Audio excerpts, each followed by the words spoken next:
अम्मा जी, आपकी बेटी से कहो कि आकर आपका घर संभाल ले। सुबह से घर में शांति थी। घर की मुखिया सुलोचना जी अपने कमरे में बैठी बैठी माला जप रही थी। मुंह से तो राम राम जप रही थी, लेकिन आंखें तो मोटे मोटे चश्मों में से बहू के कमरे के दरवाजे की तरफ झांक रही थी। देखने वालों को तो प्रतीत हो रहा था कि अम्मा जी पूजा पाठ कर रही हैं, भगवान का नाम ले रही हैं, पर सच्चाई इससे परे थी। मन ही मन कुढ़ रही थी कि आखिर बहू कमरे में से बाहर क्यों नहीं उठकर आई। जाहिर सी बात है कि जिस घर में बहू घर को संभालती है, उस घर में यदि एक दिन भी बहू देर से उठे तो सबका दिमाग ठनक जाता है। और इस समय तो बहू रोज रसोई में लग जाती थी। जैसे ही अम्मा जी अपनी पूजा पाठ खत्म करती थी, बहू उनके सामने नाश्ता और चाय हाजिर कर देती थी। पर आज तो उसकी उम्मीद बिल्कुल भी नहीं थी, क्योंकि बहू उठकर रसोई में अभी तक आई ही नहीं थी। पता नहीं, शायद कल की बात मन पर लगाकर बैठ गई। हाय राम, अगर ऐसा हो गया तो मेरा तो इस घर से पत्ता ही कट जाएगा। जब अपने ख्याली घोड़े को लगाम नहीं दे पाई तो माला एक तरफ रखी और उठकर घर में टहलने लगी। 2-3 बार कोशिश भी की कमरे का दरवाज़ा खटखटा दूं, पर हिम्मत नहीं हुई। कल रात के हंगामे के बाद कहीं सुबह सुबह फिर हंगामा ना हो जाए। तभी घर का दरवाज़ा खुला। घर की बहू नताशा ने घर में प्रवेश किया। उसे बाहर से अंदर आता देखकर सुलोचना जी से रहा भी नहीं गया।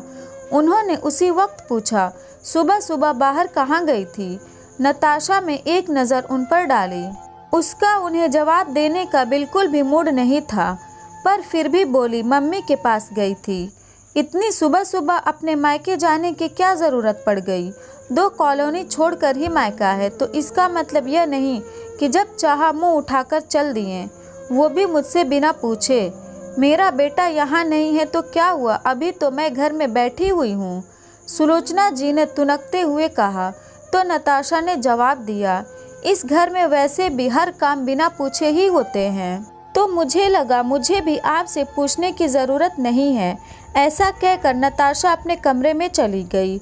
सुलोचना जी का मुंह फूल गया और वो अपने कमरे में आकर बैठ गई। लेकिन जब काफ़ी देर हो गई और नताशा अपने कमरे के बाहर नहीं निकली, तो अम्मा जी खुद ही रसोई में चाय बनाने चली गईं। बर्तनों को जानबूझकर ज़ोर ज़ोर से पटकती हुई चाय बनाने लगी कि नताशा को भी आवाज़ सुनाई दे कि वह रसोई में काम कर रही हैं। चाय पूरी बन गई, लेकिन नताशा बाहर निकलकर नहीं आई। इधर नताशा अपने कमरे में अपना सामान पैक कर रही थी। सामान पैक करते करते उसे अभी भी यकीन नहीं हो रहा था कि उसकी सास ऐसा कर सकती है। दरअसल कल शाम को सुलोचना जी नताशा के साथ बाजार गई थी। वहीं सुलोचना जी की पायल साड़ी में उलझकर टूट गई। पास ही पहचान वाले सुनार की दुकान थी, वहां वो पायल को सही कराने के लिए गई। दुकानदार अंकल ने अचानक पूछ लिया, अब कैसी हालत है बिंदिया बेटी की सास की? उसके इस सवाल से सुलोचना जी और नताशा हैरान रह गई। दोनों एक दूसरे की शक्ल देखने लगी। तो अंकल ने कहा, अरे कुछ दिन पहले बिंदिया आई थी, कुछ गहने गिरवी रखवा कर गई है। पैसों की बहुत ज़्यादा ज़रूरत थी उसको। कह रही थी उसकी सास की तबीयत बहुत ज़्यादा ख़राब है, पर गहने उसके लगे नहीं। मुझे उसकी शादी के सारे गहने तो मैंने ही तैयार करे थे, शायद सास के गहने रखवा कर गई है।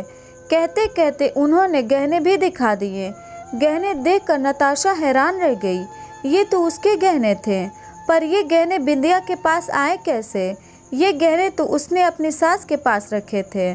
उसने सुलोचना जी की तरफ देखा तो वो नज़रें चुरा रही थी।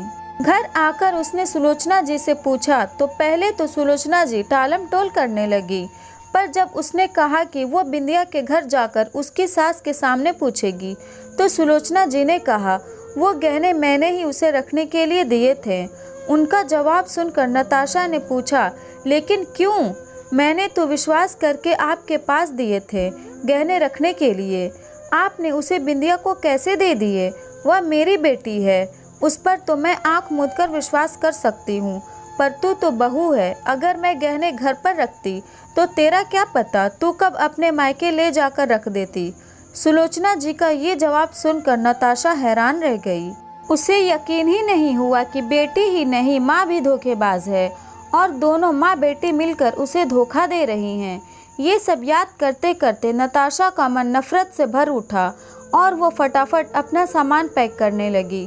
थोड़ी देर बाद नताशा अपने बैग के साथ बाहर निकली। उसके हाथ में बैग देखकर सुलोचना जी बोली, कहाँ जा रही है? अपने सामान के साथ अपने मायके जा रही हूँ और वहीं से कल की ट्रेन से प्रवीण जी के पास चली जाऊंगी। भाई से कहकर टिकट अभी सुबह सुबह ही बनवा लिया है। ऐसे कैसे चली जाएगी? मैं तेरी सास हूँ, जब तक इजाज़त नहीं दूंगी तब तक तू प्रवीण के पास कैसे जा सकती है? और यहाँ घर कौन संभालेगा? अम्मा जी, आपकी बेटी को कह दीजिए, वो घर आकर संभाल लेगी। वैसे भी आपको बहू की ज़रूरत है कहाँ? मुझ पर तो आपको रत्ती भर विश्वास नहीं है। मेरे घर में रहते आपको इतना डर लगता है कि आपने मेरे और आपके सभी गहने अपनी बेटी के पास रखवा दिए। फिर भला मेरी क्या ज़रूरत? मैं आपके डर को दूर ही तो कर रही हूँ। इतने में ससुर जी भी बाहर से आ गए। उनके हाथ में एक बैग था। उन्हें देखते ही सुलोचना जी बोली, देख लो आपकी बहू की हरकतें, सुबह सुबह बैग पैक करके अपने मायके जा रही है। हमारी तो यही इज्जत है, घर में पूछना भी मुनासिब नहीं समझते लोग। बहू तुमसे पूछ कर करेगी भी तो क्या? तुमने पूछने लायक स्थिति रखी है क्या? शुक्र करो कि चुपचाप अपने पति के पास जा रही है, ज़्यादा हंगामा नहीं कर रही है। पर तुम्हारे धोखे के सज़ा तो मैं ज़रूर देकर रहूँगा। मैं बिंदिया के पास से तुम्हारे गहने लेकर आ चुका हूँ। अगर तुम्हारी बेटी बहू के गिरवी रखे गहने छुड़वा ले तो ठीक है, अन्यथा तब तक तुम्हारे सारे गहने तुम्हारी बहू के पास ही रहेंगे। अपने पति की बात सुनकर सुलोचना जी बोली, आप ऐसा कैसे कर सकते हो भला? मेरे गहने आप बहू को कैसे दे सकते हो? वैसे ही दे सकता हूँ जैसे तुम बहू के गहने अपनी बेटी को दे सकती हो। और तुम्हारी बेटी तुमसे भी महान, वो तो गहने ही गिरवी रख कर आ गई। वैसे भी अब ये तुम्हारी सिरदर्दी है कि तुम अपनी बेटी से गहने कैसे निकलवाओगी। कहते हुए ससुर जी ने सारे गहने नताशा के हाथ में रख दिए और खुद नताशा को उसके मायके छोड़ने गए। इधर उन गहनों के पीछे माँ बेटी का रिश्ता भी बिगड़ गया, साथ ही बेटी बहू का विश्वास खोया, वो अलग। अगर ऐसी ही स्टोरी आपको सुननी पसंद है तो इस चैनल को तुरंत सब्सक्राइब करें और वीडियो अच्छी लगी तो इसे लाइक भी करें।